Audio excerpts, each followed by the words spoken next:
It's the Opperman Report. Join digital forensic investigator and PI Ed Opperman for an in-depth discussion of conspiracy theories, strategy of New World Order resistance, high-profile court cases in the news, and interviews with expert guests and authors on these topics and more. It's the Opperman Report. And now, here is investigator Ed Opperman.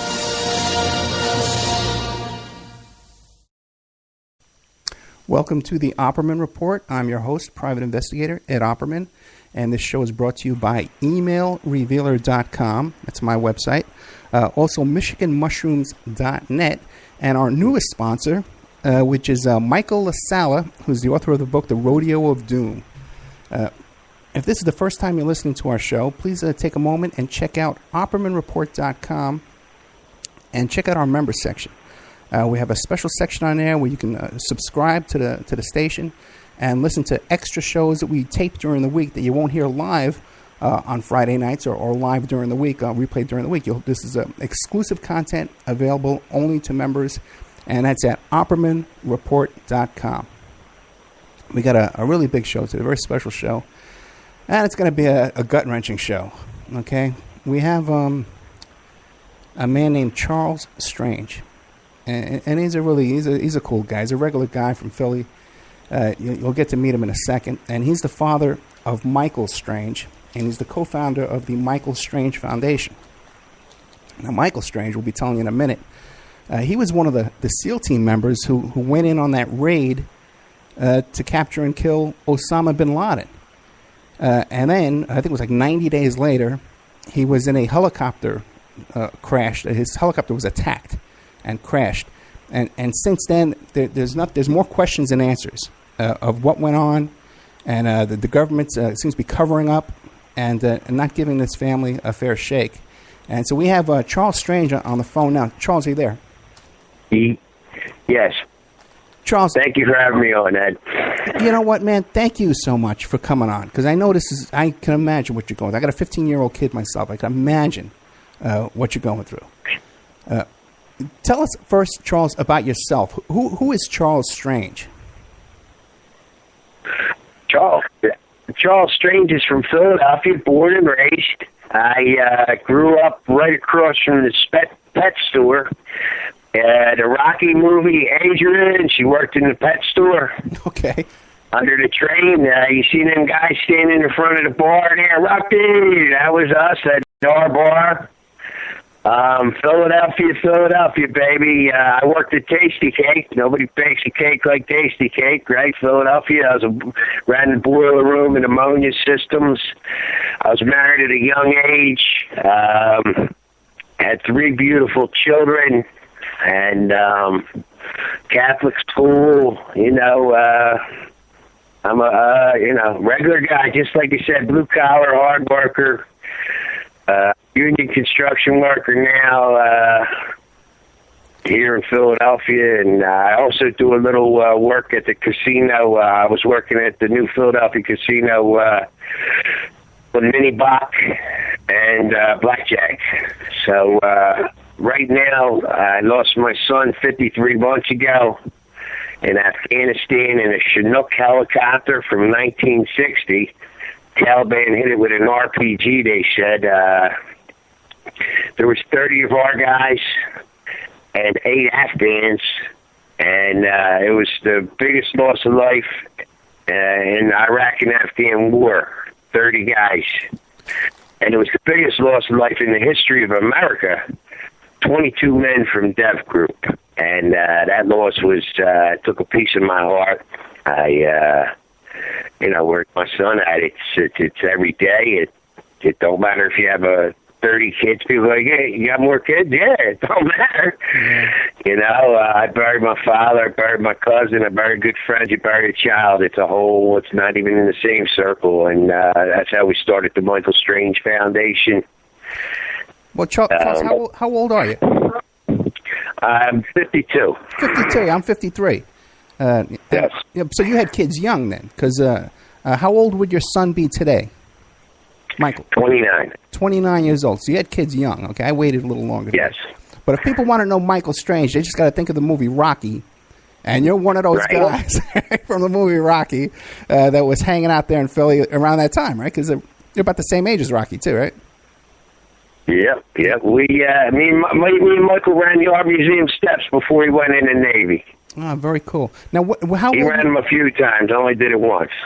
How old was Michael when he enlisted in the Navy?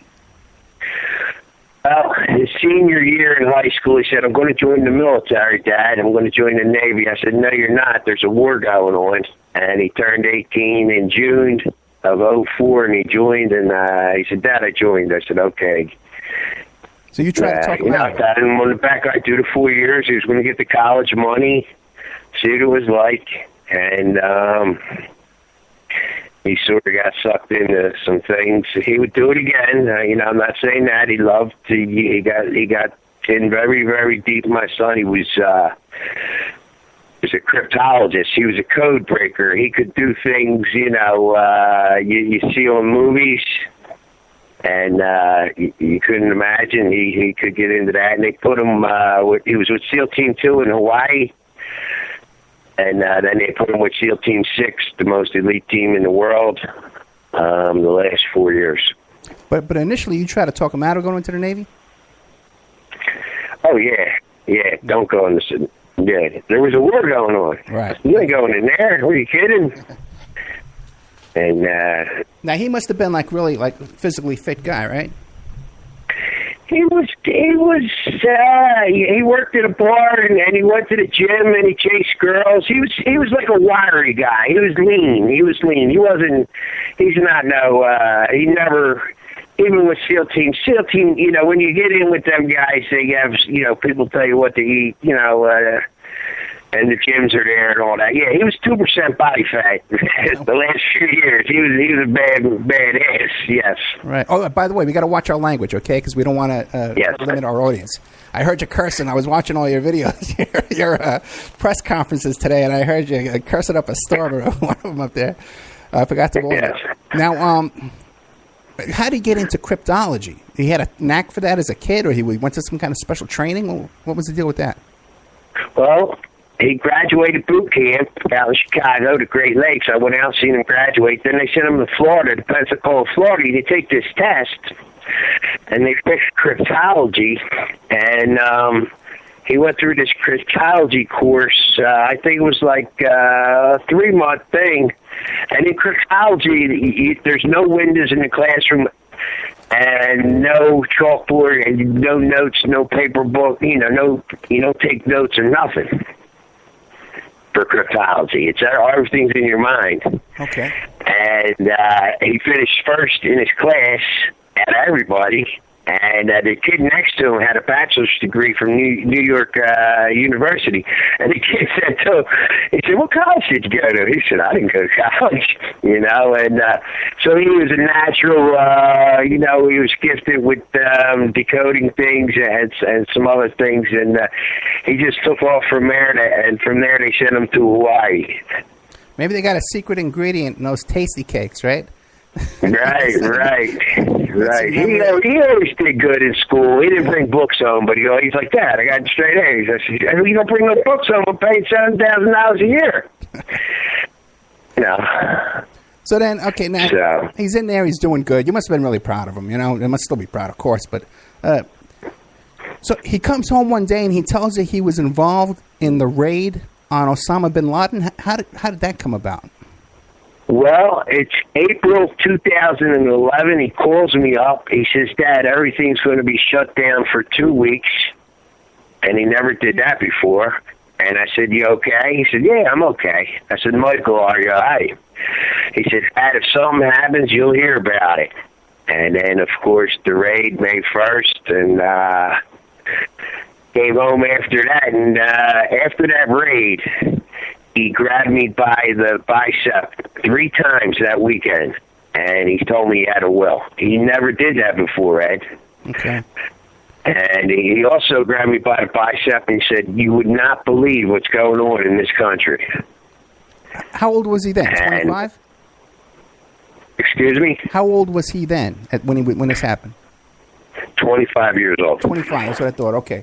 And he was telling you won't believe what's going on in this country? Yes. What do you mean by that? He wouldn't say nothing else. He kept it very close to the vest.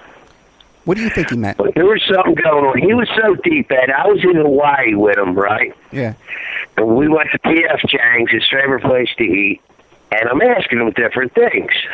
So he made up a code word like, are the Phillies winning? So whenever I was starting to get close to the beehive, he'd say, Dad, is the Phillies winning? That means don't ask me any more questions. So I'm asking him questions at P.F. Chang's, and he said, Dad, you know who's sitting next to us? And I said, a husband and a wife. He goes, that's what you think. That's who you think are sitting next to us. I was like, oh, man, Michael, what are you into here, Michael? When I was staying with him in Virginia, he would wear like a checker shirt out, go out, and he'd come home with a different shirt on. I'd be like, what are you doing? He said, I stopped at the gym. I said, what? You didn't get me. Then and he grew the beard and all that. He was, they would give him newspapers from New York, Chicago, California, Texas, and he could go through the newspaper and see what terrorists were sending here to our country. How about that, Ed, huh? What do you mean? He would know that there was terrorist things being planned here in the United States? Yes. Okay. Now, you said that that's what I'm told. That's what I'm told from very, very reliable sources. Now you said but I know about the newspapers. He told me about that. You could see different things and know where to look. What, like a secret code that was they were sending him signals, or that he was aware of tactics and stuff? He didn't get into detail, but in certain newspapers from New York, Texas, Chicago, there'd be different things, and he could pick it out. Okay. And would he warn you and say, hey, Dad, don't go to the mall or something like that, or stay away from this, don't take a plane flight this week, something like that? No, he was pretty smart. He'd be like, what are you doing? Where are you going? And this is in hindsight, too. I didn't really, I didn't know how, I knew he was helping the SEAL teams. I knew he was involved. I know he had to buy a house in Virginia. He had to be 15 minutes from the secret base. And I was telling him to get out. That's not. I'm like, this is enough of this, man. You got the money for the college. Come on. But he got embedded into it. It is the brotherhood.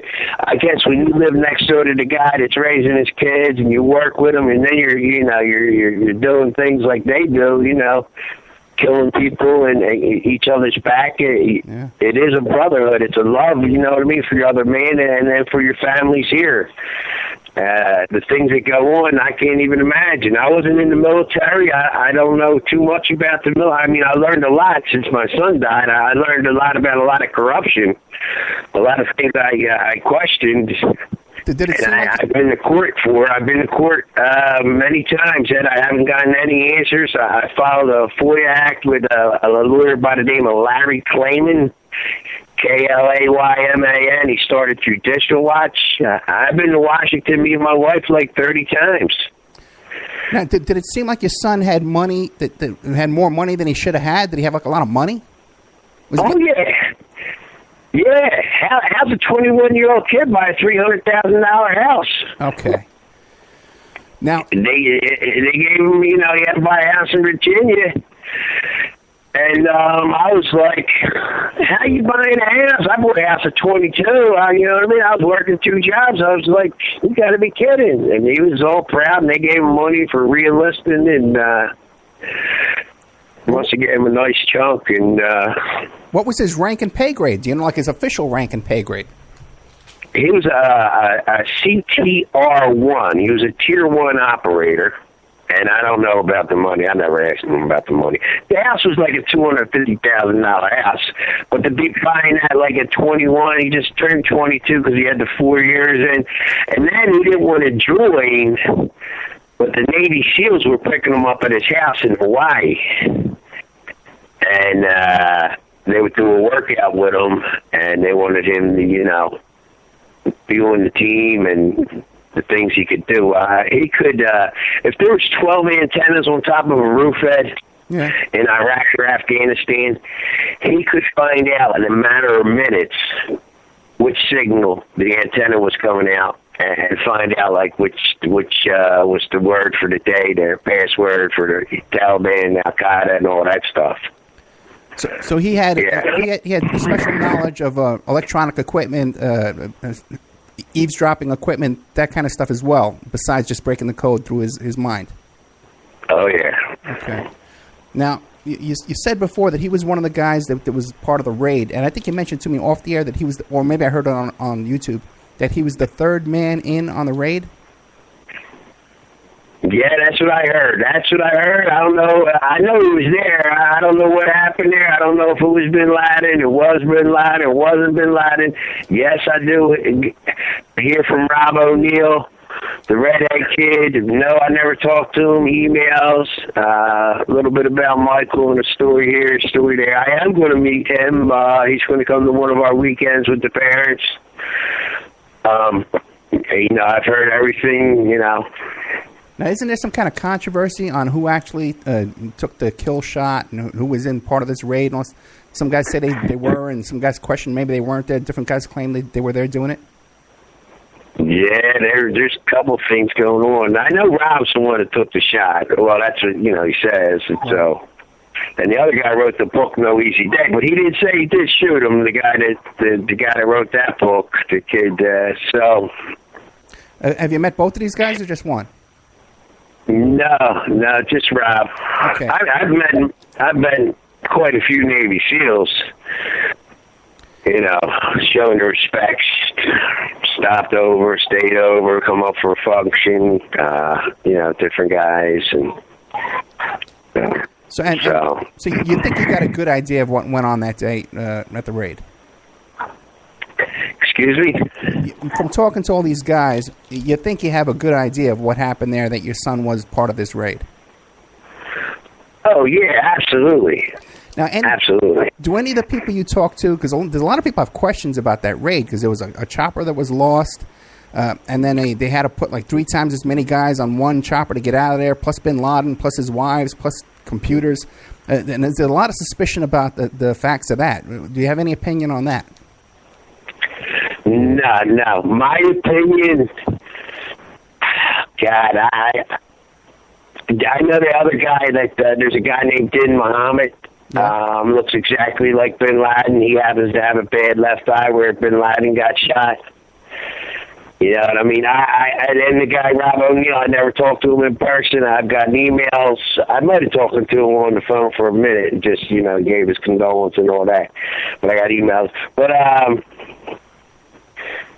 I don't know. I did watch Rob O'Neill on some show. He was talking, and then what got me was the guy asked him, "Did you shoot Bin Laden?" And he hesitates, and he goes, "Well, yeah, I guess." Oh, really? Did you ever see it? It's on Fox News. His interview. Yeah, that's interesting. Well, what's your gut instinct, man? You think that do you believe the official story that we went there, we shot Bin Laden, we took his wives, and then we cremated his body, and then we did a burial at sea, or all this crazy story?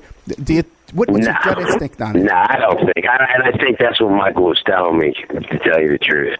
And I also think Michael, when he said that, you wouldn't believe, after the Bin Laden, you wouldn't believe what's going on in the country. I think it had something to do with that. I think it also had a lot to do with all the illegal stuff that's going on in Washington. All the heroin that's coming here, killing all these people, and it's killing these kids like crazy, the heroin. Right. And the money that was going to Karzai, skids of money, and I know now. I met people that took the skids off and couldn't believe it. Could not believe it. I really believe Michael and some of them guys were going to talk. The ones that got killed 93 days after the Bin Laden raid. I know my son. And for him after that Bin Laden raid to act the way that he acted and look at me the way he looked at me and say, Okay. So Catholic school, 12 years, them priests and them nuns beating, you're going to go to hell if you don't tell the truth. I think that old Catholic school stuff might have been rubbing off, to see all this. So you don't believe the official Bin Laden story. And do you think that Bin Laden might still be alive and didn't die in that raid? What do you think? I I think he's baking pizza in Chicago. Okay. And you think that part of the reason behind this is because that Afghanistan is the major grower of poppy, which is what they make heroin out of, and that the poppy production out there has increased after our occupation of Afghanistan rather than been reduced. You would think with all these soldiers there that we could that would stamp out this growing of this poppy crop. So am I on the right track there? 100%, Ed. 100%. Now you know that from talking to your son, or after the tragic death of your son from talking to these other people who are in the know? A little of both, and actually, Ed, I had a guy come over here, 2 tours of Afghanistan, one tour in Iraq, and he had a video. He'd go right to prison if he ever showed it. But, man, it's, the poppy fields and the things that he told me, the poor kid stays shot out. The kid shot out. You couldn't pop popcorn near this kid, man. Right. Some of the things, it's sad and it's wrong. And these kids know they join the service, to get to college, to defend the country, the Constitution. So none of this stuff with 9/11 happens. Like look at Pat Tillman. I talked to Pat Tillman's dad. My wife talked to Pat Tillman's dad actually. Okay. And, everything that went on with that poor kid. He had a journal. The dad never got the journal back. I've talked to Stan Goff, who helped Mrs. Tillman. And they helped, like I said, they couldn't, somebody in their family had terminal cancer. They couldn't really jump on board with us. But, you mentioned Pat Tillman and them 4 stars and them 3-star admirals and generals. You see how bad they get. Oh my God! Right. Like not that I care. I'd like to, He said don't curse, but so. Okay. And what about the other? You hear these stories, right? About how these Afghan warlords and these people that we're dealing with over there, about how they're molesting little boys and stuff. Have you ever heard any of those kind of stories from your son or from the people you're dealing with now? Oh, absolutely. What do you know about that? All kinds of horrible stories. Did you ever hear of Greg Buckley? I'm not sure. I was supposed to interview one of the attorneys who's representing this guy recently, but we kept missing connections with each other. So I don't know the Craig Buckley. Give me a rundown. What do you got? Him and his son, his son was lifting weights in Afghanistan, him and another kid, they're from New York. Right. Greg Buckley. And the T-boy came in, the T-boy told his son 3 days before he was ready to leave, the T-boy said, oh, you're supposed to leave, huh? And da-da-da-da-da, and the T-boy was one of them sex toys for the Afghans, and his son was lifting weights and came in and they lied. His dad's a personal friend of mine. Came to our weekend, to try to help each other, and also a few other things. But yeah, you talking about injustice? He killed 2 Marines, right? The T-boy, right? And you know what he got sentenced to? I think nothing, right? Like 6 months or something. 7 years, because they said he was under 18. Okay. Yeah. I was supposed to, the father, I was supposed to talk to his attorney. I was supposed to interview him. But if you can help me get in touch with these people, we'll get them on the air. This guy's father and with Pat Tillman's dad, I'll interview all of them. I'll send you over an email with their phone numbers and the emails. Thank you. So, yes, sir. It sounds like, now you weren't, when you started, now you're exposed to a lot of crazy stuff. Heroin smuggling, child molestation, political assassinations, and not to mention what they did to your own kid. Now, this must have changed your life and turned your life whole upside down. Yes, it did. Now, were you like a patriotic guy before this, and like you thought your government could do no wrong? Or were you kind of more like a street guy that knew about Watergate and said, hey, it was a corrupt cesspool to begin with? I was actually, I was the T-ball guy with the kids out in the street with the hockey stick. Right. Get everybody a water ice. All right, let's go sledding. Joey, knock it off. Michael, be nice to him. Go help that lady with her bag. Stop playing football. Help Mr. McHugh cross the street, cut his grass. Let's go. You know what I mean? And I believe in our country, our freedoms, you know, and God bless America, you know, and you took your hat off and you see somebody that wore a uniform, hey, you thanked them. And that was years ago. That was just natty. Hey, thank you, sir. You know, and wow, and since my son's been killed, and what happened, Ed, was my son got killed, and October 2011, they took us down to Dam Neck, Virginia. This guy named General Jeffrey Colt. If you could look him up and do some research on him, he's the one that did the investigation over in Afghanistan, and we're in a movie theater down in Dam Neck, Virginia, and all the bigwigs are there, and all the parents, and he has 2 big movie screens, and he's telling us about what happened, and I raised my hand, I said, sir, can I have an after-action report? And he looks at me, and he says, okay, it will be in the book, sir. He said something else. I asked him about the black box, which really is orange, and he put his hands up and he said, it got washed away by a flash flood. If you Google, there was no rain, no flash flood. There could have been, I don't know what, you know, there was no black box. There's no black boxes in the Chinook, but they looked for it for 2 days. There's a recording device under the pilot's seat instead of a black box. They, you know, because all of a sudden they said there was no black box. There's so many lies, Ed. There's so many lies. So anyway, all the families are leaving, and they gave us this pamphlet, this binder, and with the book with all the answers. And a couple of days later, after I got home, I opened it up, and you don't look at it right away. You know, you're out of your mind, and there's no ink, there's no toner in the book. What do you mean? And you can't read it, Ed. You open it up, you can't read it. There's nothing in it. It's, you know.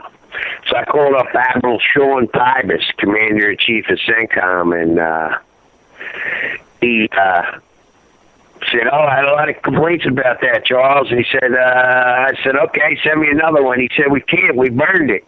I said, you burned it? Yep. It's gone. But in that brochure, there was a disc. So the disc you put in, and I'll tell you more about that when my wife should be here in a few minutes. I'll let her take over. But my wife figured out how to download the disc, and I hope you don't mind, Ed. I sort of bounced around a little bit, but no, you're doing great. She'll tell you what she did with the disc to get 1,364 pages. Now, you're doing great. So you're saying that the copy that they gave you in the binder, that the toner was so empty and so weak that the printing in it was like faint. You could hardly see it. Yep, he couldn't see it. Yeah, and I'm sure that was like an accident. Okay, let's take a commercial break here. Okay, it's a 6-minute long commercial break. We're with Charles Strange, and he's the co-founder of the MichaelStrangeFoundation.org. Okay, and as you can hear, he's a grieving father, you know, and has had his whole life turned upside down after his death of his son, the hero Michael Strange. We'll be right back after these messages with more of this.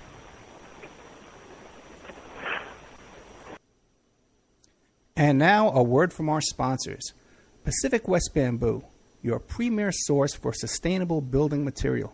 They provide construction-grade and craft-grade bamboo material for all your indoor, outdoor, and gardening needs. Contact them for event planning and display building as well. 503-839-8126. Or you go to their new website, pacificwestbamboo.com. Or you can contact them on Facebook at Pacific West Bamboo.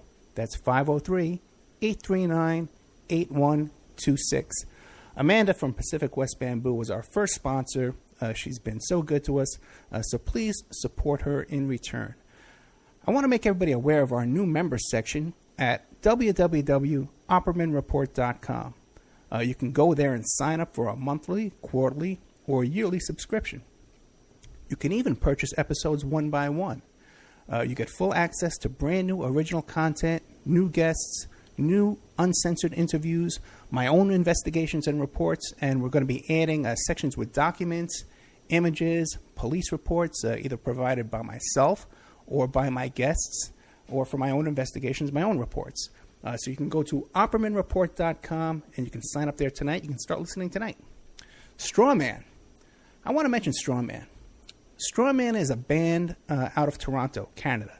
They're good friends of the Opperman Report. They're a trio of guys who share the same mindset most of us here do, and they put that energy into their words and music. So check them out at strawmanmusic.com and drop them a line to let them know that you heard them here on the Opperman Report. We'll be doing an interview with Sean Duffy soon.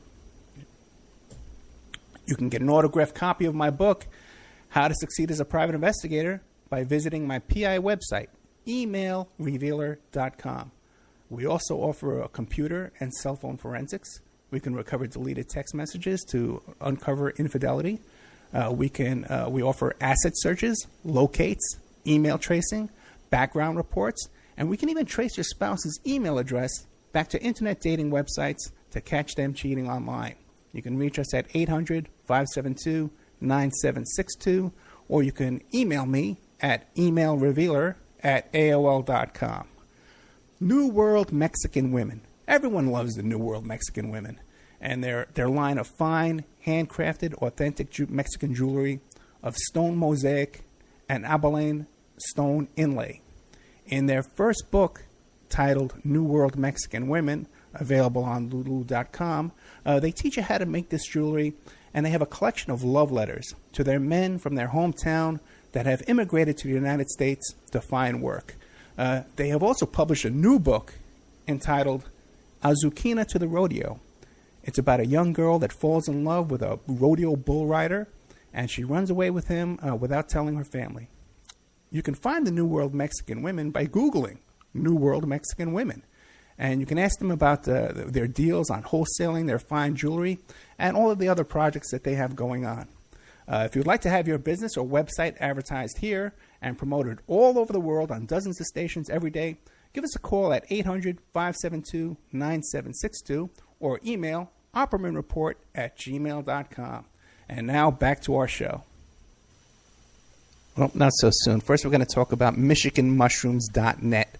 They offer the highest quality chaga chunks available anywhere, picked fresh from healthy live trees in Michigan's Upper Peninsula, sun-dried and quickly shipped to you. They're very proud of their long-standing reputation as trusted farmers and collectors of wild, gourmet, and medicinal mushrooms. Customer service and offering high-quality products is very important to them. And they have a strict grading system that begins in the woods, and they would rather pass up a chunk that looks bad instead of passing it off to you, the customer. Additionally, they are recognized by the state of Michigan as mushroom experts. They are certified by the Department of Agriculture to sell 20 different species of mushrooms, and proof of this certification is available upon request. That is MichiganMushrooms.net or on Facebook, Michigan Mushrooms LLC. Got a brand new sponsor, The Rodeo of Doom by Miguel La Sala. The year is 2384. And Henry Fields is a down-on-his-luck adjunct professor in the architecture department at Andreas Tangen University in Los Angeles.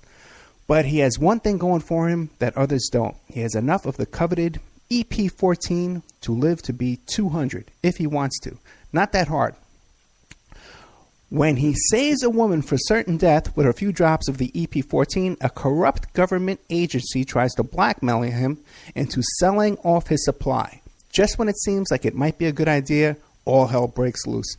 The Rodeo of Doom was written by Miguel La Sala and edited by Margaret A. Harrell, the author of Keep This Quiet, memoir series. Now, she was also the copy-edited Hunter S. Thompson's breakthrough book, Hell's Angels. According to Harrell, the Rodeo of Doom will grip you and pull you into the wild ride of a different reality. This is a consciously fast-paced journey into the future. Author Miguel La Sala reveals his craft by intricately weaving in fine details for his reader and keeps you anxiously anticipating what will happen next. Do not wait to read this book. There will surely be more to come from this author. The Rodeo of Doom is available on Amazon.com, and there's a link to the Rodeo of Doom in the Opperman Report bookstore.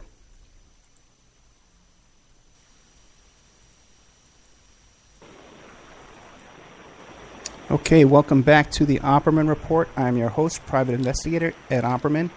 Today we're here with Charles Strange. He's the father of Michael Strange. He's also the co-founder of MichaelStrangeFoundation.org. And this is the story of Michael Strange was part of the SEAL Team 6 raid on the Osama bin Laden compound. What we're hearing from Mr. Strange here is that we're not getting the true story from there. The story, the official story, is not what he believes. And now, Mr. Strange, I'd like to get into the story of Extortion 17. What was that mission that day, and what is the official story about how the mission went wrong? Well, they started off with Extortion 17, August 6, 2011. 30 guys got killed by RPG shot by the Taliban. They said it hit the rotary, and it blew up the Chinook helicopter. The story was it was an IRF, Immediate Reaction Force. So they sent out SEAL Team 6 and 8 other guys. So there was 30, plus the dog. I don't want to forget the dog, Bart, the warrior dog. John Dugandero is the dog handler. He died too. My son Michael's friend. And there was 8 Afghans on the helicopter. Right before it was ready to take off, seven of the Afghans got off, and 7 different ones got on. So they don't know the names of the Afghans that got on the helicopter. Their names weren't on the manifest. We found that out in Dover. They actually had to call the Afghan people up and say they had the wrong people. And it's also in the 1,364 pages where Gold asked the one guy about the manifest, and he said, we don't have all the names. What was the role of these Afghans to begin with? Why were they on the plane to begin with? Why were they on the helicopter? Interpreters. Okay. I don't know why you need 8 of them. I don't know. Oh, they're going out for a rescue mission for the Rangers. The Rangers were pinned down. That was how they got them all in the helicopter. Okay. 37 Rangers were pinned down by the Taliban. And then that was on all the news stations all around the world. And 4 days later, the Rangers were in no trouble. They actually captured 8 Taliban. And they said they were after Qari Tahir, who was a high-level mark. And also I have a couple of names of the other Talibans. It's all in the 1,300 pages. But Qari Tahir just happened to move to a different village that night because he knew they were coming. Or I guess he just decided to leave. But in the paperwork, him and his Taliban buddies knew to move to another village because the raid was coming. Coincidence? That's one. Here, I'm going to keep telling you. Here you go. Coincidence. They put everybody in that helicopter because there was another helicopter behind them, Extortion 16, that was empty. So I don't know why you put everybody in one helicopter and you leave the other one empty except for the guys flying. I don't understand that, especially being from Philadelphia. You don't walk down a dark alley, you know what I mean, by yourself. Right. So they put all the eggs in one basket, right? Then, while they're flying in there was guys on top of a building. There was 3 buildings. It was pitch dark, but they seen a few guys on top of this one building with like a little tower. So they called up to see who it was, and they said the Afghan administration happened to say they were hanging crops at 2 o'clock in the morning. So I don't know who hangs crops at 2 o'clock in the morning. But in our 1,364 pages, Ed, it says that there was 8 to 10 guys moving around inside the building, in things in and out. And there were 7 IEDs in 600 meters around the buildings. What is an And IEV? it also says they were hoping the Americans sent more people in, What's an IEV? so they would kill more. What is an IEV? One of them bombs, they dig under the dirt and they explosives. Okay. And then as they're flying in, and then there was probably about 40 to 50 Taliban under the trees. They had night vision goggles, motorcycles, cell phones, RPGs, man pads, AK-47s. And we asked, when General Colt was telling us about these guys under the trees, why didn't the drone take them out? And Admiral Horowitz stood up and said, to win the hearts and minds, one of them people could have been a farmer. And as they were coming in, they told us, General Colt said, that a rocket, RPG rocket, 200 yards in the pitch black, hit the helicopter and killed all the guys. Now, this Chinook helicopter was like from the 1960s or something like that? Yes, 1960, refurbished in 1985. After Colt got done, I wanted to see some of the videos he had again downstairs, and I asked to see it again. And two Navy JAGs came up to me because I was saying, well, who the hell puts anybody in a Chinook helicopter? All right. You got to be kidding me, from Vietnam? Not even the poor, whoever, does the cooking or the cleaning for the military shouldn't be in a damn Chinook helicopter, Ed. You know what I'm saying? It's 2016. Nobody in a war, and they put them in the Tianjin Valley. They knew it was the Taliban stronghold. The Taliban were bragging a half hour after they killed my son. We just killed SEAL Team 6. How did they know? How did they know it was SEAL Team 6? How did they have so many guys sitting there waiting? Who made the call to bring them in? I never got an answer. I never got an answer on who made the call. But I do know one thing, Ed. August 6, 2011, David Petraeus left 10 days later. Oh, really? Admiral McRaven, he left. Admiral Mullen, he left. Sean Pipers got transferred. 12 different high 3- and 4-star admirals and generals left that month, Ed. What's going on, Ed? Where's the paperwork on that, Ed? Where the hell did these guys go? Right? Something's wrong. Oh, you know what they told me, Ed? What? Oh, that was planned a year ago. That was planned a year ago for everybody to leave after my son gets killed? Let me see the paperwork. This is baloney, man. Yeah. Now, what do you think? Do you think that they were tipped off, like the enemy tipped them off, or do you think this was a setup within our government? Somebody on our side had to know, Ed. Okay. Without a doubt, somebody got paid a lot of money to kill all them guys. They were either afraid them guys were going to talk about all the money, all the heroin coming here, all the corruption, the oil, so much. I mean, something was, and somebody else, I'm sure, set it up, because they never even told me who made the call. They also told me that the helicopter was a ball of fire, and that, Michael was burned to death, that he was burnt. And 4 months after that, in December 2012, I called up Dover, where all the bodies come in, and I asked for a copy of the autopsy report. And a whistleblower sent me the autopsy, and it came with a disc, and my wife's looking at the disc, and she's Michael's stepmom. She didn't want me to look at the disc because, he's burnt to death. And I'm looking at the papers, no broken bones, no nothing. I'm like, what?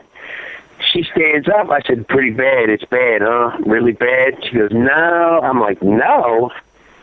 And there's a picture of my son. He wasn't burned at all, Ed. Nothing. You could see the hair on his arms. Really? Oh, yeah. He was not burnt at all. Here he jumped out. The helicopter was only 50 feet in the air. Here, 8 of them jumped out.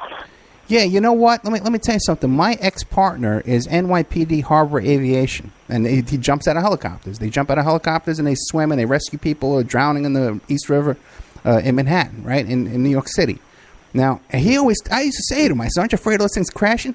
He goes, no, when helicopters crash, people walk away all the time because they don't crash really hard, you know? People survive helicopter crashes. There's quite a few of them, by the way, even at the helipad in Manhattan over there. They make these really hard landings, you know, and then they damage the helicopter. Back to the fact that they're driving around, that they're flying around in this helicopter from 1965. You would think, because we hear there's no shortage of the arms industry building helicopters. Where are those helicopters going? The new ones. They're building them every week, right? You got that right, Ed. Yeah. We're paying for anything you can do to help me, Ed. I greatly appreciate it, man. I'm gonna send you my email to Larry Clayman too. You know, you want to shoot any questions, he'll open the books for you. You know what I mean? You want to discuss a couple things with him. His chief of staff is Dina James. She's read the 1,364 pages, as many as I have. She's been to court with us over a dozen times, trying to get the FOIA Act, trying to get information, trying to get a hearing, trying to get somebody to stand up, being accountable. You know, I don't want to. You know what General Colt told us? He told us it was a lucky shot. Hey, he said lucky shot in front of all the parents. Really? And all our sons are dead. I definitely want to... You know what I did, right, Ed? I stood up. I started saying a few words, and then they made me sit down. I said, lucky would have been if they missed, right? You know what I mean? If it was even that. Yeah, that's just a thoughtless thing to say. Now you met with President Barack Obama. Tell us how that went. August 2011, all the bodies are coming in. Dover... And we're in a hangar, and they had iced tea and drinks out there. All the parents are there, and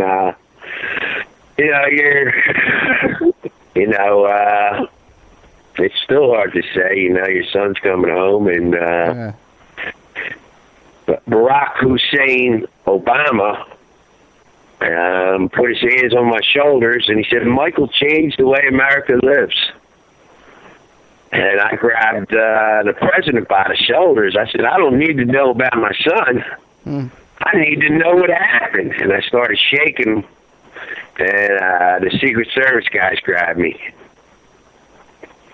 And I was doubled over. I was crying, and I had snaps coming out. And the president came up, and he went to give me another hug, and I had stuff coming all out, and I wiped my nose on his shoulder, and I whispered in his ear. I said, we're going to have a congressional inquiry on this, Mr. President? And he whispered in my ear, Ed. Yeah.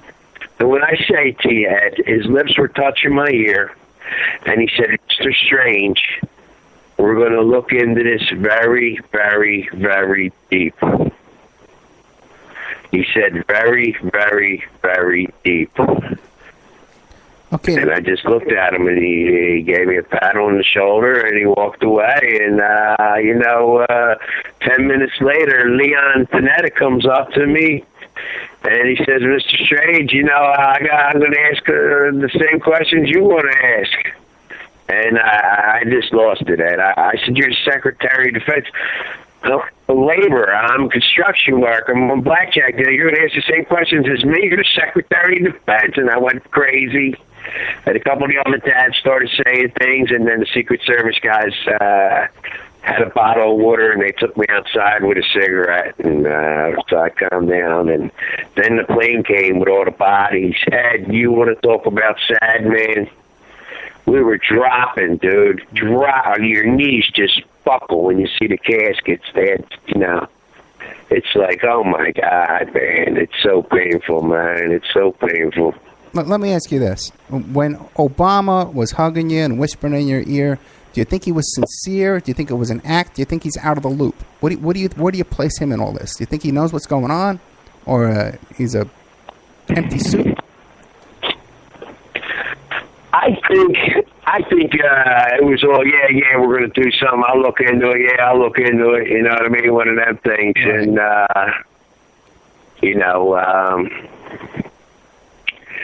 it was, we'll take care of it. You know what I mean? they tapped my phone and went in my computer. My wife's going to tell you about that, but they also followed me. Right. Hey, they followed me like 10 months ago, dude, with a white truck, New Jersey license plates, a beard, and a baseball cap. First time I was like, nah, I'm crazy. Second time I was like, nah. Third time I said, oh my God, this guy's following me. You know what I mean? You know, and we tried to get his license plate and all that, and he took off about 80 miles an hour. And I had people with me so they don't think I'm crazy, because I was telling my wife and my friends, I said, I think somebody's found me, you know, and sure enough.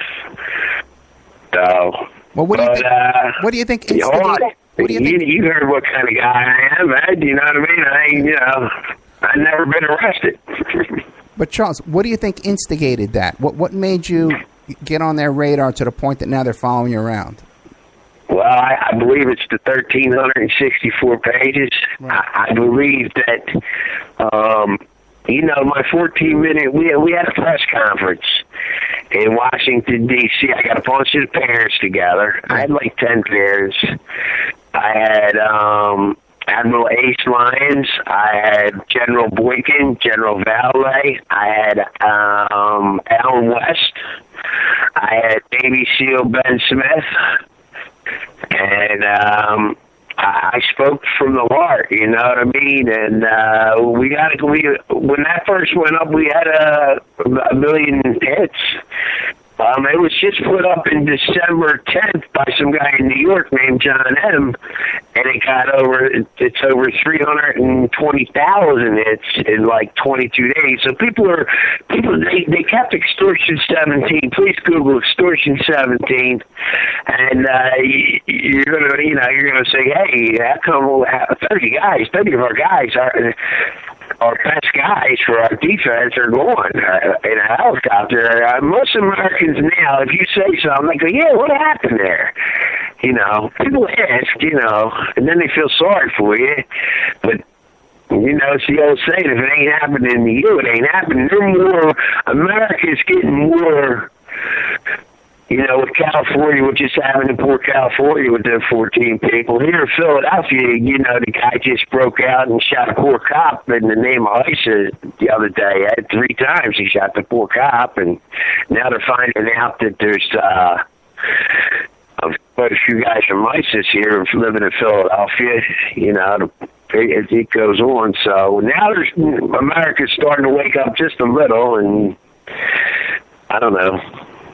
Well, the thing is, you know, a lot of people think that ISIS and Al Qaeda are sort of like run by the CIA, and you know what I'm talking about.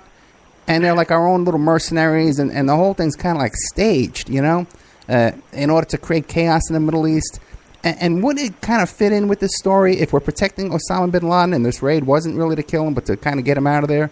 And that if the ISIS guys or the Al Qaeda guys were tipped off or they set up your son, you know what I'm saying? And the cover up comes from the top. If everything was legit, they would want to go after these guys. Absolutely, Ed. Absolutely. But Ed, let me tell you something. You say that 10 years ago, you're out of your mind. What kind of drugs you on? Right. Now you say that to people. And, you know, because you know what happened to that poor reporter from the Rolling Stones, and you know what happened to that reporter from L.A., Don't Cross the Line, or whatever that was called. That poor guy found out about the CIA bringing all the cocaine to California. Right. He committed suicide. He shot himself twice in the back of the head. Yeah, Gary Webb. Actually, one of the stations that this show is going to be playing on this week is owned by Chip Tatum, who was one of those CIA agents that was involved in all that, and he was convicted of it, and George Bush gave him a pardon for it. So now he's like a whistleblower on the other side. So the people who listen to this show know what we're talking about. This isn't a surprise to them. Wow. Yeah, and we're going to keep following. If you can help me get in touch with these people, we can get them on the air. A lot of people listen to the show. Okay. Yeah, we can do some more work on this. One thing I wanted to, you know what, we're coming to the end of the hour. What do you think? Do you think you can give me more time after the hour, or do you want to just hook me up with your wife? And my wife's right here. She just walked in, man. She needs 2 minutes. She's going out to get her glass of iced tea. Okay, then let me ask you before you go, then, and the wife takes over, because there'll be a 6-minute commercial in between. Okay. What does the Michael Strange Foundation do? What are you up to there with that? Wow, you go to michaelstrangefoundation.org, you'll see workshop video, and you'll see some of the parents that came through. If you could hit Michael Strange Facebook, hit like, please. You'll see the videos of, we've had 3 weekends, 2 of them from Thursday to Sunday. We pay for the hotel, the plane ticket, the food. We bring a grief counselor, and we bring moms, dads, brothers and sisters if they're over 20. And what we do, Ed, is we ask them to talk about their son and how do you get through the birthday, what do you do on the holiday. And usually people, the first night, we do some music. We have a grief counselor talk about the 5 stages. I get up there and talk. A couple of vets talk. And the parents are like, yeah, nah, maybe, nah. By the end of the weekend, it's God working through us. Said the parents are like, can I say one more thing about Joey? He used to do this, and Joey did that, and Michael did this, and it's amazing. We ask them to write 3 or 4 sentences, because something happens when you put it on paper and then you read it. If you want, or you just get up there and talk. And we bring we bring the parents in, and we did one in Malvern, Pennsylvania at a retreat house. We did one in Wildwood, New Jersey at the Bolero. And we just did one in Longmont, Colorado, Boulder, Colorado. We had about 36 parents there. And it's beautiful, and mostly it's all the Gold Star parents. Anybody who lost a son or a daughter. And it's healing. It's helpful. Because when my son died, there was 2,000 people here in Philadelphia with the military at the cathedral. But nobody came up to me that buried a child. And I was going out of my mind, and I was like, this is crazy. I couldn't get out the door. I'd start crying. I'd get angry, and then all this other stuff. And then I talked to another dad from a Gold Star dad. And he said, does this happen? That happen? I'm like, yeah, you too? He's like, yeah. I'm like, oh, God, good. He was crying, too, you know what I mean? And I was happy to hear how sad he was, Ed. And I said, we got to do something. And I said, let's get somewhere. We'll bring these people in, and we'll all talk and share your experience, strength, and hope. And that's what Michael Strange Foundation does. How often do you get to do that? We only do one a year because it's expensive. It's the plane tickets, the hotel. Yeah. But you can't ask the parents that just buried a kid or lost a son or a daughter. We had Bob Huffett, our last one. His daughter was the first girl killed in Iraq. It was 10 years for him. He says after 10 years it gets a little bit easier. Mm. And then he started crying his eyes out. And he goes, then you still cry every day. It never leaves you. Well, I'll tell you, and we change emails and phone numbers, and we talk, and we reach out to each other. And this year I might do 2. Yeah, I might do 2 this year. Right? It all depends on the funding. We're 501c3. If anybody wants to help us out, we got PayPal, you can tax right off, and we got SEAL Team 6 shirts we sell on the website, and. You'll see the people from all over the country. Well, I'll tell you this. As soon as you started talking about the michaelstrangefoundation.org, you sound so much better, man. So much more positive, So I would encourage you, man. To God bless you, man. Keep that going, and people can support this by going to michaelstrangefoundation.org. And you guys, listeners, you heard how the guy pepped up there when he started talking about this therapy that they're doing and these sessions they're having together. They need your support to keep that going. Charles Strange is not the only one going through this. There's tons of families, and any support you can give to this foundation is helping all of these families, not just the guests on our show today. Charles, thank you so much for coming on. Okay? Ed, Hey, thank you. And we can't thank you enough, and we appreciate it. The wife's here. She's the one to take over. She's the one that cracked the CD they gave us with the booklet with no pages, and she figured out how to download the 1,364 pages. Thank you, and God bless. Oh, thank you. Hello. Hi, Mrs. Strange. Hi, Ed. How are you? What's your first name? Mary. Mary Strange. Okay. I tell you what, we're going to take a little commercial break, but before we do, why don't you tell us about yourself? Who is Mary Strange? Tell us about yourself. Well, I'm a born Philly girl. I am mother of I have two kids, a boy and a girl, and then I have 4 stepkids with child. I am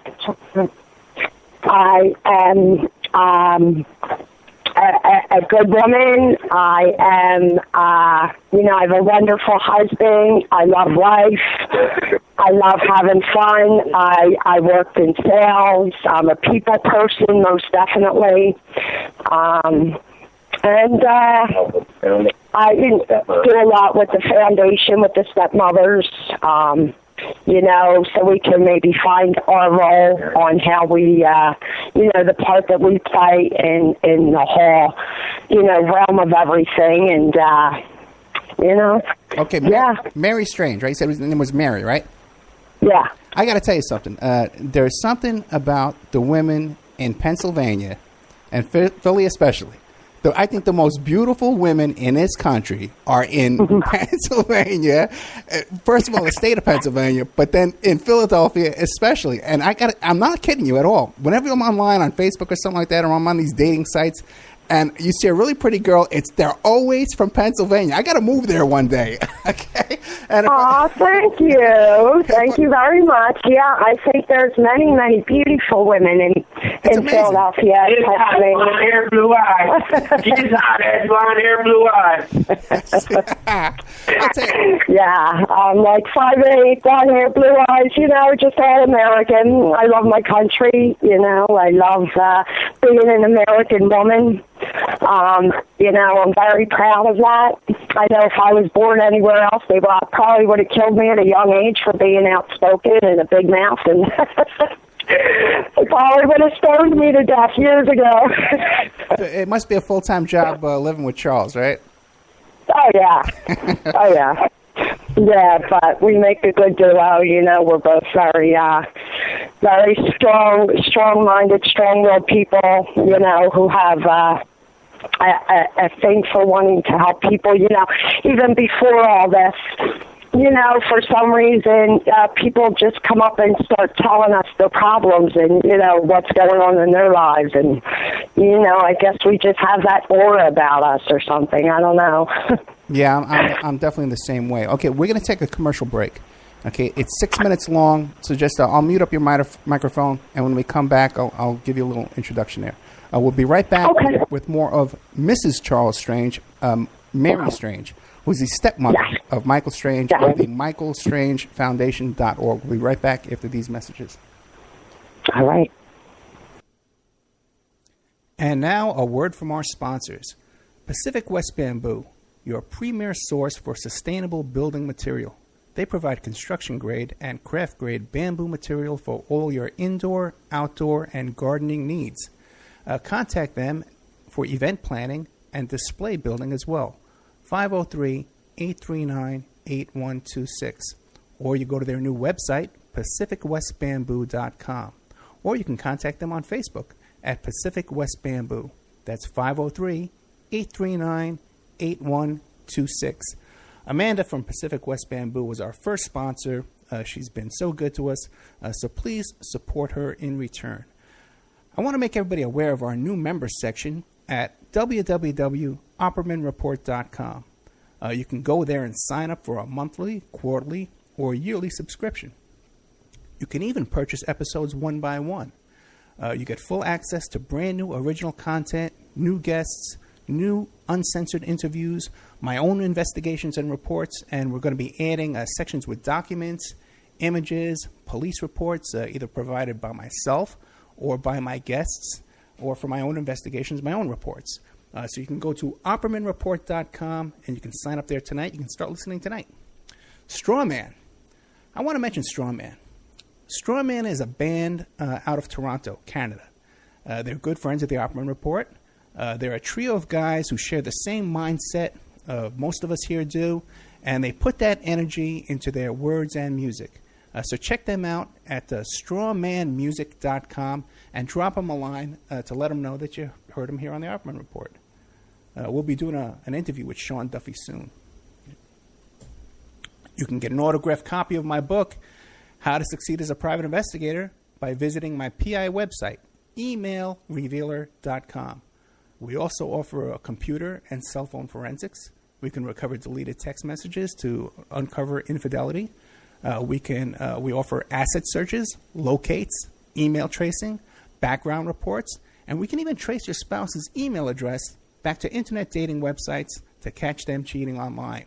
You can reach us at 800-572-9762, or you can email me at emailrevealer@aol.com. New World Mexican Women. Everyone loves the New World Mexican Women, and their line of fine, handcrafted, authentic Mexican jewelry of stone mosaic and abalone stone inlay. In their first book, titled New World Mexican Women, available on lulu.com, they teach you how to make this jewelry, and they have a collection of love letters to their men from their hometown that have immigrated to the United States to find work. They have also published a new book entitled Azuquina to the Rodeo. It's about a young girl that falls in love with a rodeo bull rider, and she runs away with him without telling her family. You can find the New World Mexican Women by Googling New World Mexican Women. And you can ask them about their deals on wholesaling their fine jewelry and all of the other projects that they have going on. If you'd like to have your business or website advertised here and promoted all over the world on dozens of stations every day, give us a call at 800-572-9762 or email oppermanreport@gmail.com. And now back to our show. Well, not so soon. First, we're going to talk about MichiganMushrooms.net. They offer the highest quality chaga chunks available anywhere, picked fresh from healthy live trees in Michigan's Upper Peninsula, sun-dried and quickly shipped to you. They're very proud of their long-standing reputation as trusted farmers and collectors of wild, gourmet, and medicinal mushrooms. Customer service and offering high-quality products is very important to them. And they have a strict grading system that begins in the woods, and they would rather pass up a chunk that looks bad instead of passing it off to you, the customer. Additionally, they are recognized by the state of Michigan as mushroom experts. They are certified by the Department of Agriculture to sell 20 different species of mushrooms, and proof of this certification is available upon request. That is MichiganMushrooms.net or on Facebook, Michigan Mushrooms LLC. Got a brand new sponsor, The Rodeo of Doom by Miguel La Sala. The year is 2384, and Henry Fields is a down-on-his-luck adjunct professor in the architecture department at Andreas Tangen University in Los Angeles. But he has one thing going for him that others don't. He has enough of the coveted EP14 to live to be 200, if he wants to. Not that hard. When he saves a woman for certain death with a few drops of the EP14, a corrupt government agency tries to blackmail him into selling off his supply. Just when it seems like it might be a good idea, all hell breaks loose. The Rodeo of Doom was written by Miguel La Sala and edited by Margaret A. Harrell, the author of Keep This Quiet, memoir series. Now, she was also the copy edited Hunter S. Thompson's breakthrough book, Hell's Angels. According to Harrell, the Rodeo of Doom will grip you and pull you into the wild ride of a different reality. This is a consciously fast-paced journey into the future. Author Miguel La Sala reveals his craft by intricately weaving in fine details for his reader and keeps you anxiously anticipating what will happen next. Do not wait to read this book. There will surely be more to come from this author. The Rodeo of Doom is available on Amazon.com, and there's a link to the Rodeo of Doom in the Opperman Report bookstore.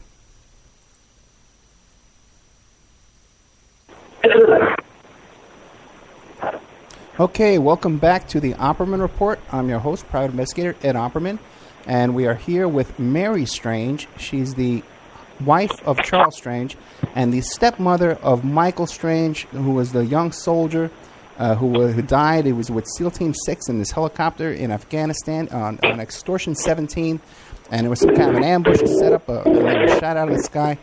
Mary, are you there? Yes, I'm right here. Okay, Mary, give me a little background. How old was Michael when you first started dating Charles? How old was Michael when you first met him? He was 16, I think. 16, okay. So Yeah. Then he was a huge part of your life. Yes. Yeah. Yeah. Well, until he went into the military and went, over Hawaii, when he was stationed over in Hawaii, and, we didn't get to see him often then. Right, but in those young age, the learning how to drive, not coming home on time, all that kind of stuff. You had to deal with Michael under those kind of things, right? Right, yeah. His first girlfriend, yeah. All that kind of stuff. Yes, yeah. Well, yeah, it was definitely a lot of fun and adventure, that's for sure, It always is when you're raising kids, isn't it? Yeah. Now, when Michael was off in Afghanistan and he was doing these missions and stuff and coming back and telling your husband, Charles, this inside stuff, was he also confiding in you? No. Michael really didn't talk a lot about his missions, until the very last time when he came home was really the first time he ever talked about a mission. Right. I'm Charlie just reminded me, I'm lying. April of 2011, April 15th, it was tax day of 2011. Michael called and he said, look, you're not going to be able to contact me. All communications are going to be off, but you're going to know why. Right. And then 2 weeks later was the Bin Laden raid, and then when he came home in June of 2011, after the Bin Laden raid, he was home for his birthday, his 25th birthday. And that's when he grabbed Charles 3 times by the bicep and said, Dad, look, I have a will. And, Michael never spoke like that, ever. The whole time he was in the military, he never spoke of a will. It was the, something that it's not something that a child should be talking to their parents about. Right. And he was talking about it. And then when he said right out in our living room, you won't believe what's going on in this country. And that was, he didn't elaborate any further on it, nothing. And we were like, what do you mean? And he just said, it's just crazy, And was he disgusted? Was he scared? Was he nervous? I'm sorry? Was he disgusted by what he was saying to you, or was he scared, nervous? What was his demeanor? It seemed a combination of shock, disgust, and a little nervous. Yeah, like, when he came home, before he even talked to, said that, you could just tell he was different. He just wasn't his normal self. And for the first time ever, the whole time he was in the military, and when he would come home, on leave, he never left early. In fact, he would wait till the last, until he had to leave.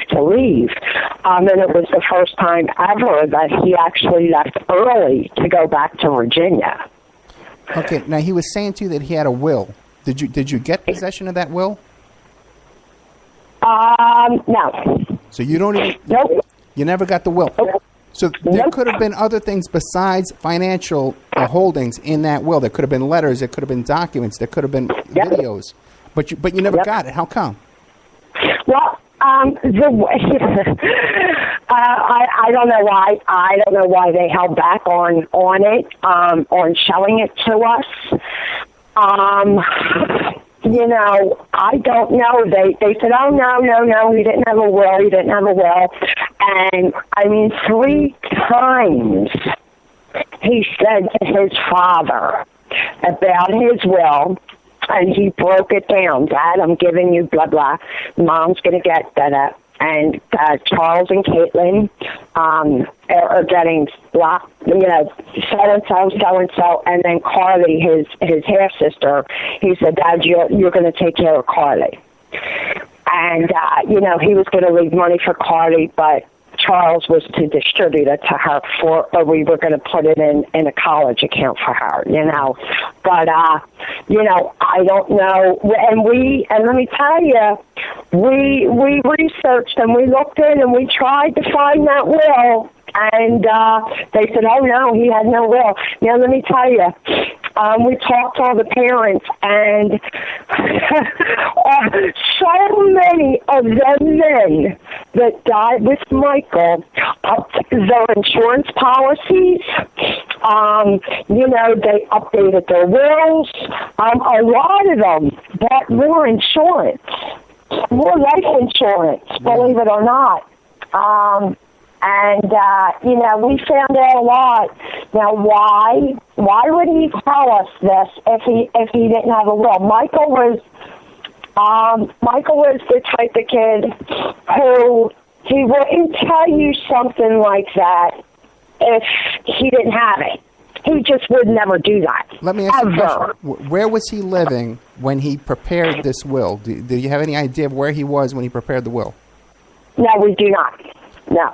What I would assume, personally, like, you know, we thought probably Virginia Beach. He was with sex for almost 4 years.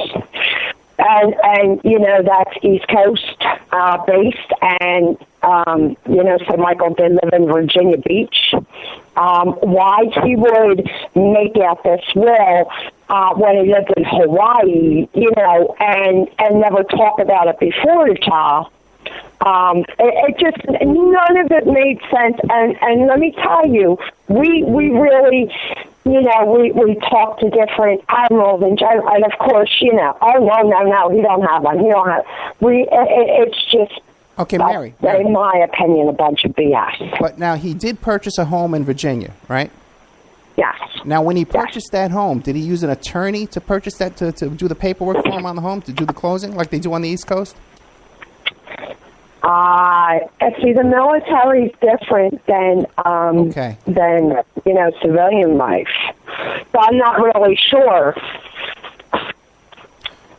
I'm not really sure. So he could have had a military attorney. The military might have provided the attorney for him to write up the will for him. Right, a JAG. Okay, gotcha. Okay.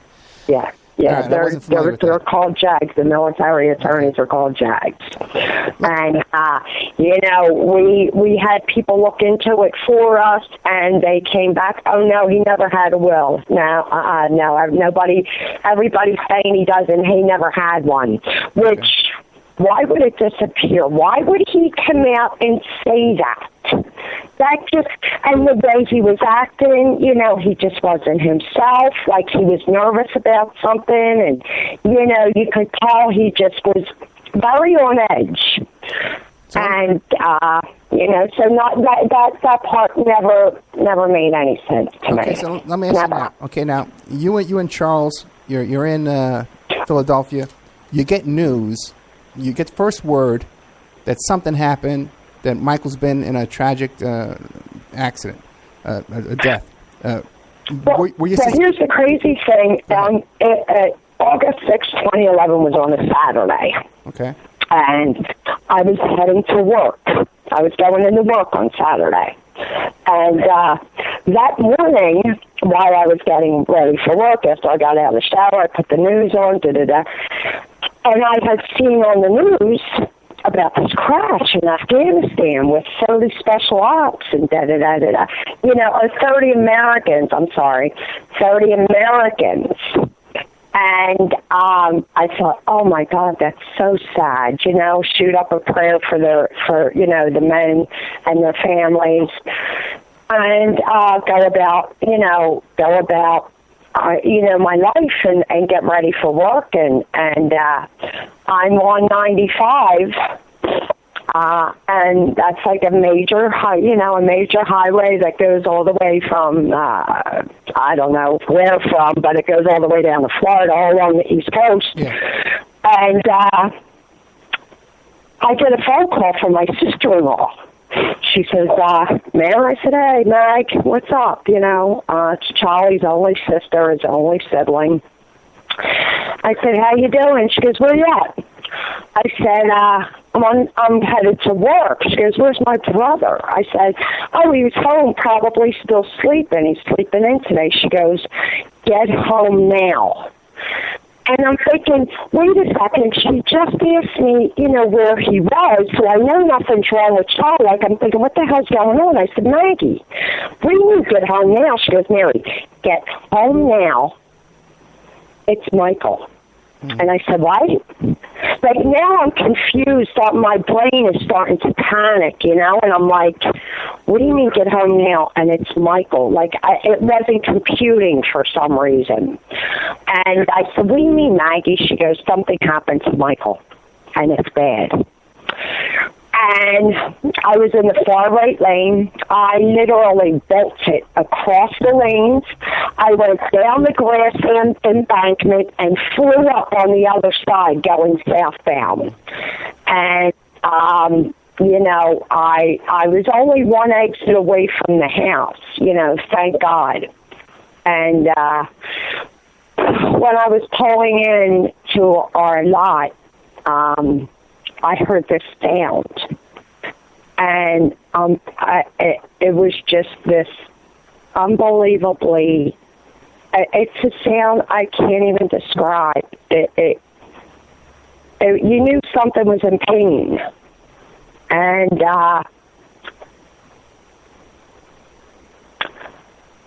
I pull up.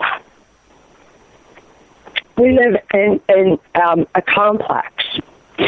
And I pull up out front, and I realized that sound was coming out of our place. And I think I almost ran into the door. I forgot to put it in park. Oh, no. I threw it in park, and I ran in the door. And my son was here at the time. He was staying with us for a short time, and I thank God for that. And they're both on the floor.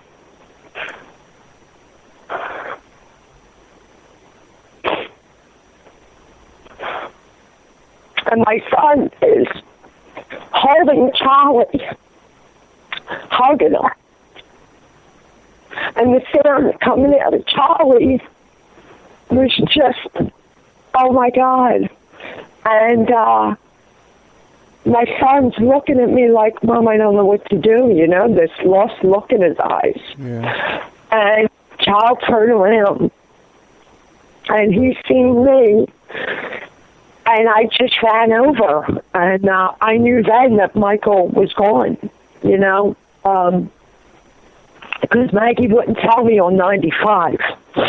But she just said it was bad, so I'm thinking maybe, and it didn't register maybe that plane crash and Michael, like, you know what I mean? Like, my mind's going a mile a minute. I'm freaking out in my head, but trying to stay calm because I'm on the road. And, he was just screaming, Mary, Michael's dead. Michael's dead. Now, how did he find out? The military called the house, or did they show up at the door? Nope. They never even came here. Really? Caitlin called my husband. Caitlin is my stepdaughter. That's, Right. And she said, Daddy, Michael's dead. Michael's dead. How did she know? And because they went to Michael's mother's house and knocked on her door. Okay, gotcha. Okay. And why they never came here, don't know. Now, were you guys suspicious right away? Like, when did you start getting an uneasy feeling, hey, something's not right, something's being covered up? I did about the third day. Oh, really? How come? Yeah, because, for a long time I've had my eyes open, as to what the government can do and what they're capable of doing. Okay. And,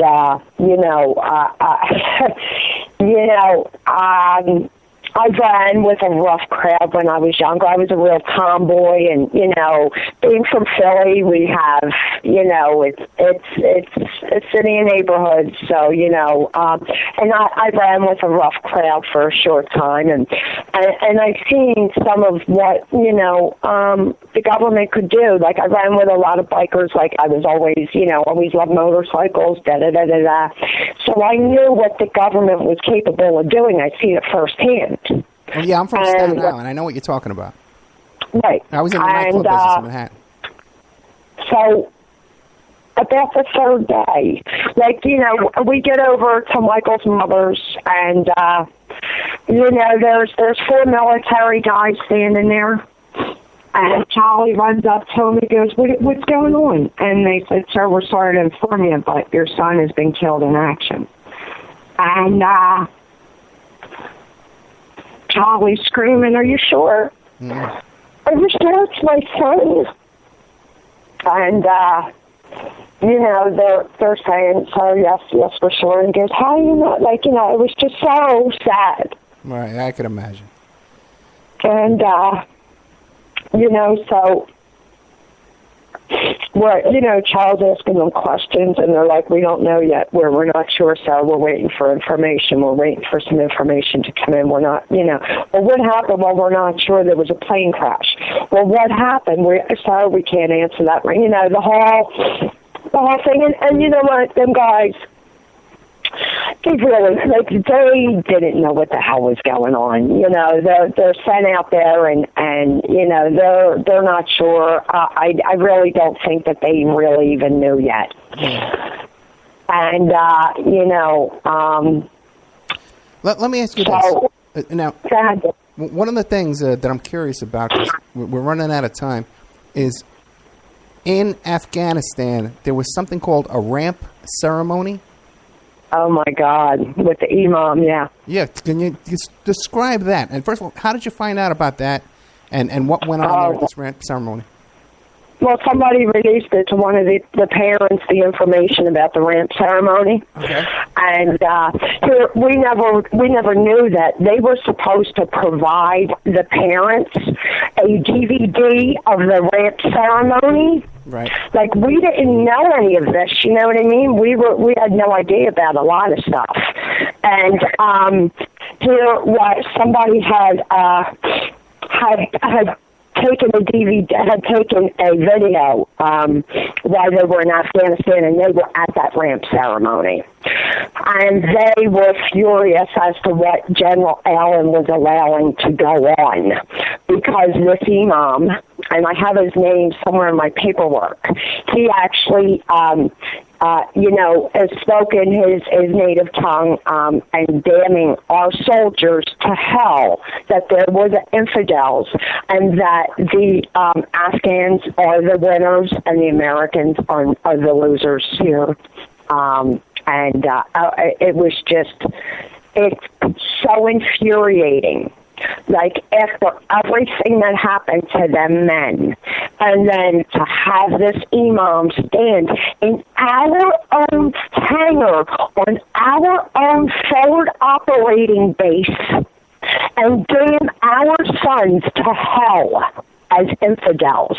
Well, now, explain to me, first of all, then this video is available on YouTube now, right? It is, yes. Now, it appears to me that it's a professional-looking video. Is it? It was it taken professionally? That's a professional videographer that took this film? This is the guy who is the one that takes the video that is supposed to be given out to the parents, right, of the soldiers that were killed, and he was told to destroy it.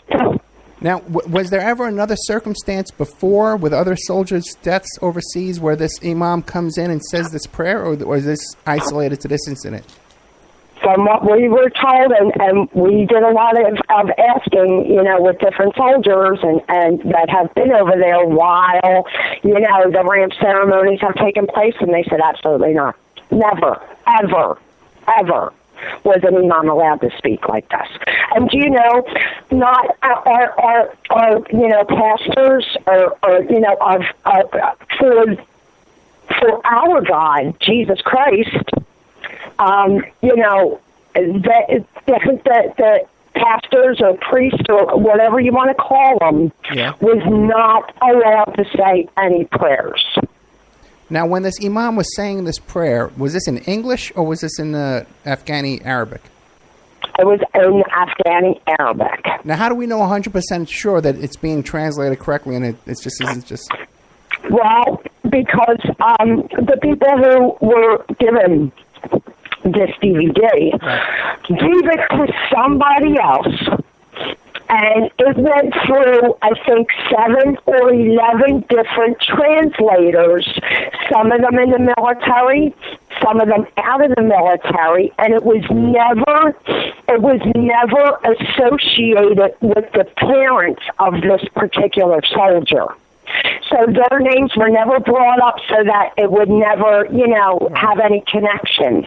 And every single translator gave the same exact translation. Now, the people attending this ceremony, were they able to understand what he said? Or this is Some of them were. Some of them were. Sure. Some of them were. Some of them were. And they didn't become outraged and say, whoa, stop this. Them men were threatened by Admiral McCraven that if anybody, well, first of all, after Extortion 17 went down, all communications in the forward operating base were shut down for 3 days. No Wi-Fi, no text, no phones, no nothing. All communications were shut down for 3 days.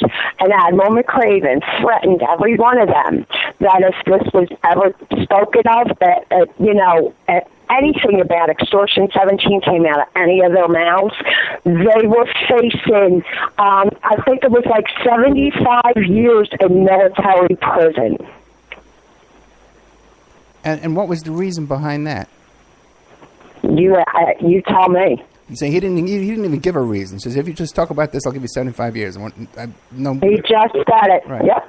And Admiral McCraven, mind you, was the one that was that did the Bin Laden raid. He was the one that orchestrated the Bin Laden raid. Oh, really? Admiral McCraven, yes. Okay, that's interesting. And this is the same admiral that is threatening everybody that you have 75 years in military prison. Have you two had a chance to sit down and talk to him? Oh, no. He doesn't want to talk to us. Have you sent him a letter? We've requested meetings with Admiral McCraven, and we've never heard anything back. Okay, now were you there when you met Obama, when Charles was meeting with Obama? You were there too? Oh, absolutely. What was your impression? Was Obama an empty suit? Was he out of the loop, or was he in on it and heartless? I had the worst, I'm pretty good judge. I'm a very good judge of character, as a matter of fact. I get that from my mother. I just, within the first couple minutes of meeting somebody, I can just feel like if they're evil, if they're good or bad people, I know. Okay. And it's crazy, but I just have that intuition. And, when he looked at you, it was like looking into black eyes. He has black eyes, first of all, which my mother always told me black eyes means no soul. And just that, he did not mean anything, he said. Like he told my husband, we will look into this very, very, very deeply, Mr. Strange. Right. And, at the time, my husband, it was just, it's heartbreaking. And he truly believed Obama. Like, he believed what he said. Right. You know? And that was the last time we ever heard anything from Obama. Do I think he first of all, let me tell you, in Dover, on that day, the parents didn't, there was a lot, I shouldn't say all parents, there were a lot of the parents that did not want Obama to come to Dover that day. They just didn't want him there because they didn't want their son's death to be a photo op for Mr. President. Right. And that's exactly what he did. He didn't care. He didn't care that some of the parents requested he not be there. I wasn't going to stop him. He showed up anyway. You know, but my husband grabbed him and shook him like a bobblehead. When I tell you that's what he looked like, that's truly, but my husband is a big man. Yeah, I saw the video. Yeah, he's a big guy. And he shook Obama like an absolute bobblehead. You know? You know, it was funny because we thought that the Secret Service were going to, like, attack Charlie right away, you know, like now, like in hindsight. But they actually, it was like a couple seconds before they jumped on Charlie. Like, I kind of think they wanted Charlie to sucker him or something, you know? Well, maybe he'll get another chance. It's still time. Now, let me ask a question, too, now, because we have this campaign going on. There's a lot of guys running for president. You two have been contacting everybody. Have you contacted, what politicians have you contacted for help trying to get a congressional investigation started? Well, don't you know about the so-called congressional hearing that we had? No, what did you have? Oh, my God. It was a horse and pony show is what it was. Okay. It was February 25th of, was it last year? No, it wasn't 15. It was I think it was 2013. If you Google it, it'll come up. Jason Chaffetz. Okay. He ran it. And we've been to Washington so many times, me and Charlie, literally knocking, going to Congress, going to the Wayburn building, going to this building, and knocking door to door on every congressman and congresswoman's office and asking if they would come out or allow us to come in and sit down with them for a couple minutes to talk about Extortion 17 and the questions we have.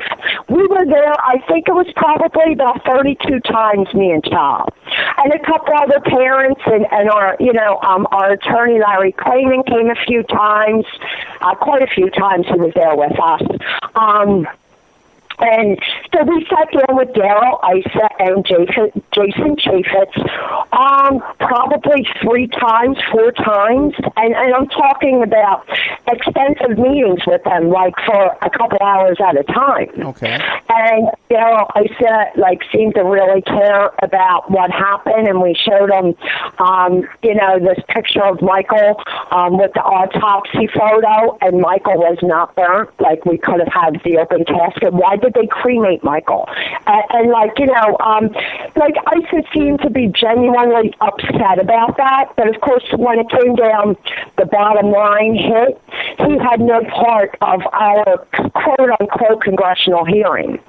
And then the horse and pony show that they did with this congressional hearing, first of all, it was supposed to be some of the parents could speak,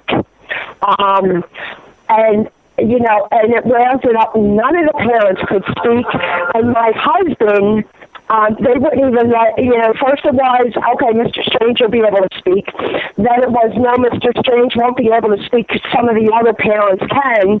And then it was, none of the parents can speak. And, it was horrible. It was horrible. Jason Chaffetz ran it, and, it was 4 people from the mortuary affairs that they had as witnesses. 3 of them weren't even in Dover or a part of the mortuary affairs in 2011. They've had Gary Reed, who was Chuck Hagel's right-hand man. He lied through his teeth, as he always does. And it was just, it was a horse and pony show. We got no answers. It was horrible. What was the focus of this investigation, of these hearings? Was it to find out what really happened in this crash? Or what was the focus? It was to get us answers. I think it was 22 of the 30 parents sent questions in. They sent in questions. And do you know what got answered? Nothing. Nothing got answered. Gary Reed said, we gave an explanation for the 7 Afghans that switched out at the last minute. No, Gary Reed lied through his teeth. He lied about the black box. It was horrible to even sit there through it. We wanted answers to who were the 7 Afghans that switched out. Where's the black box or any kind of recording device, because Boeing on all their planes has to have some kind of flight of recording data, a voice data recorder or something. There's 3 different kinds that, besides the black box, that have to be on. 2 of the 3 have to be on their planes. So we wanted some answers from that. Who were the 7 Afghans? Why cremate Michael? What was the real reason that SEAL Team 6 was sent out that night? Because first it was the Rangers needed help. They were pinned down. The Rangers came straight out and said, we needed no help. We had everything under control. So there was never any answer as to the real, true reason why the men were sent out that evening. They sent 7. They're saying because we had to go after Quarry Tahir. There was already 42 or 48 Rangers on the ground that evening, or that day after Quarry Tahir. And then it was 42, because with our 30 men, it came to 72 boots on the ground for 1 man. And he wasn't even a high-value target. He was like a jack of spades in the mix.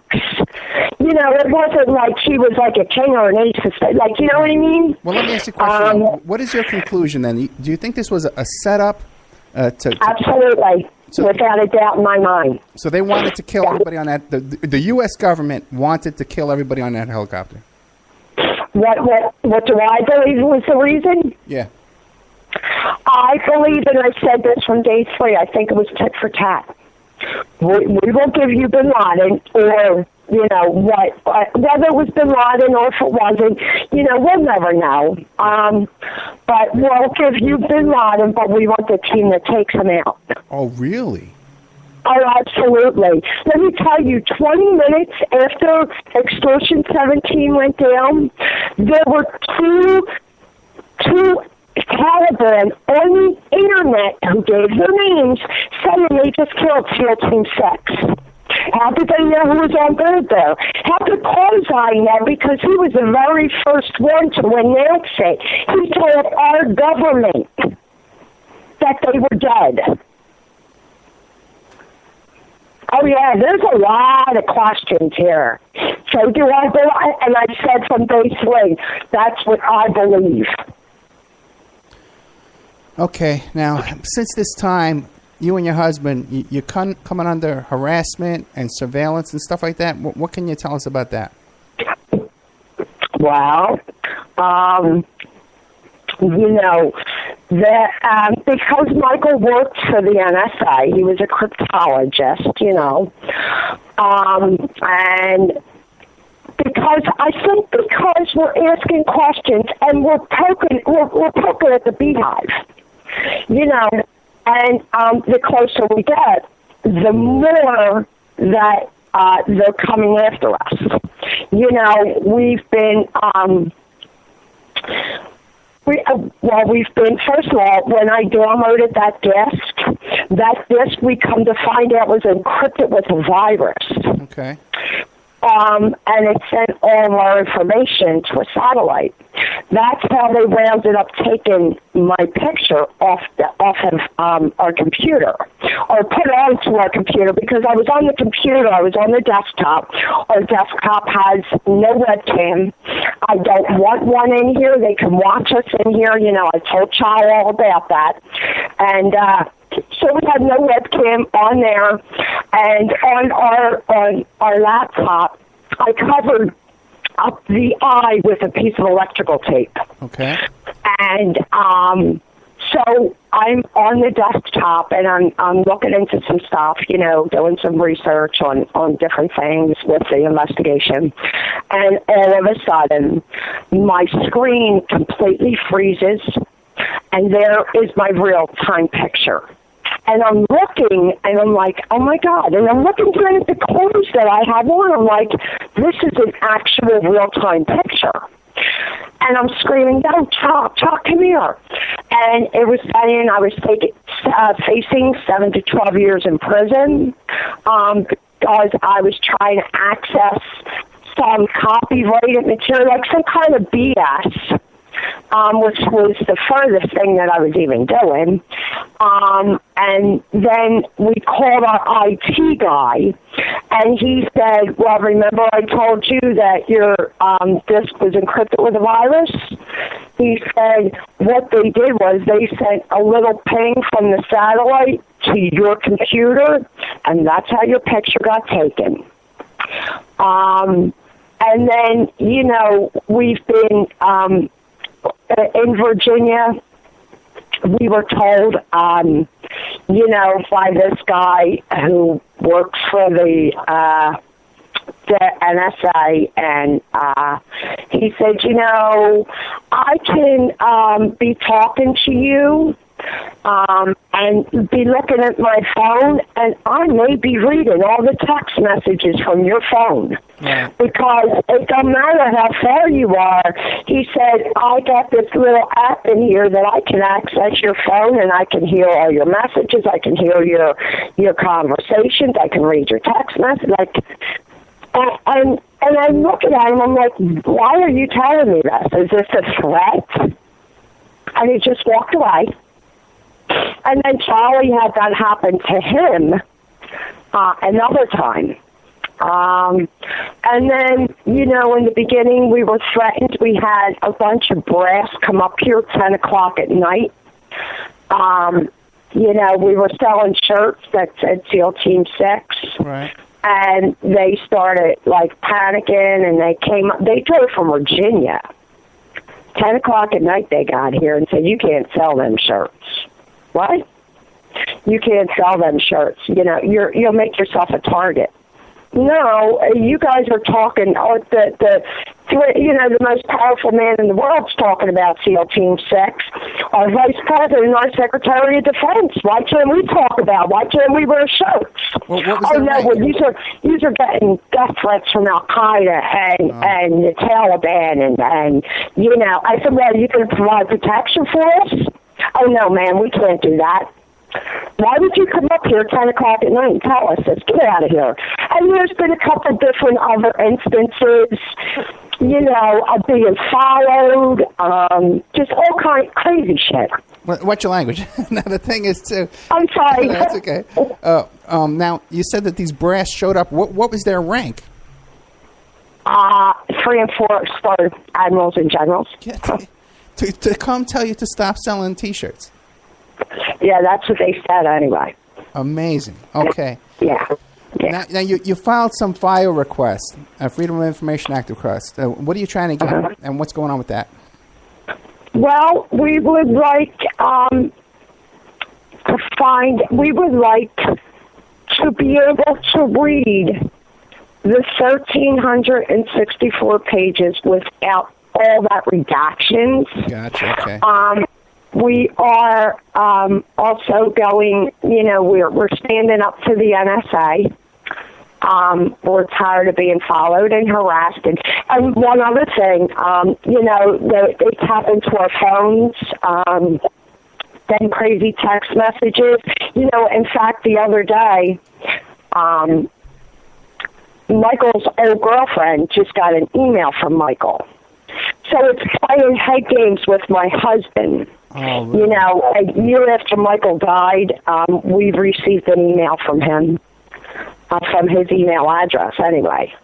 What did it say? It was just, it was weird. It didn't say anything, but it was a map of something. And my husband, both times, is like, man, maybe Michael's still alive. Right. And unfortunately, I'm the one that's got to tell him, babe, that. You know what I mean? And that angers me. But, so we're going against the NSA to stop the harassment, to stop the head games, just to stop all of it. And we won twice against them, even Judge Leon, he agreed that it was unconstitutional what they're doing to us. There's no reason for it. We just want to know what happened to Michael and them men. And we got to go through this? I don't think that's called for. And obviously Judge Leon agrees with us. So are you still in court now? When's the next court date? Well, we won in circuit court. We won in superior court. There has been no set date yet again, and we're going probably to the Supreme Court next because there's nowhere else to go, So we're waiting to hear, when the next date will be. But it's funny because we have Larry Klayman as our attorney, and the government sends in 12, 15 attorneys against Larry. It's crazy, and like the last time Judge Leon said, to the government, he said, because we wanted the NSA to stop being able to access people's computers and phones. It's not right. What they're doing to us and everyone else. I got a couple of questions for you. Huh? I have a couple of questions. First of all, who's funding this litigation for you? Is Larry Klayman doing this for free? Well, we haven't put a penny out of our pocket yet. Okay, good. And when he sends you a bill, just send it to the NSA, right? Absolutely. Now, on the other side, what is their position? What is the government saying why that they don't have to turn over this unredacted data and the harassment stuff? What is their position? What are they saying in court? They're not saying anything. Judge Leon gave them a deadline to hand over some documents, and it went probably 4 months past the deadline, and Larry said, look, Your Honor, they haven't handed anything over. So that we went back to court again. And, right before we went in, they handed over a couple lame documents. Right. And Judge Leon kind of reamed them and said, look, I told you, I gave you a deadline, and you're basically, making a mockery of me on my own court.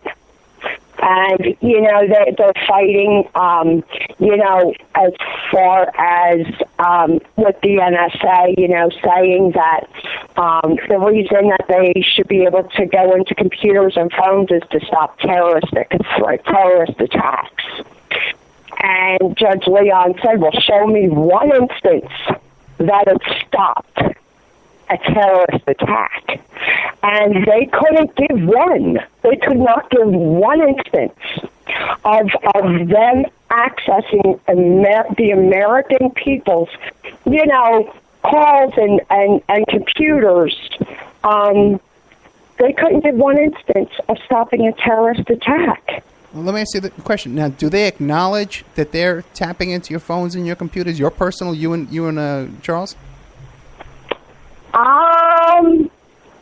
They're just, they're making it a general thing. Now, I don't believe that they've ever come right out and said, yes, we did to them, the strangers, Right. but they just generalize it as the American people. Okay. But Judge Leon, we have proof. Our IT guy is ranked one of the top 50 in the world for computers. He's our number one star witness. And, when he went into our computer after I downloaded that disk, he said, "Oh, my God, the virus that's in your computer is not even out yet." And he showed us there was like 12 numbers.gov, 15 numbers.nsa, another set of numbers .cia. Like, he has that proof.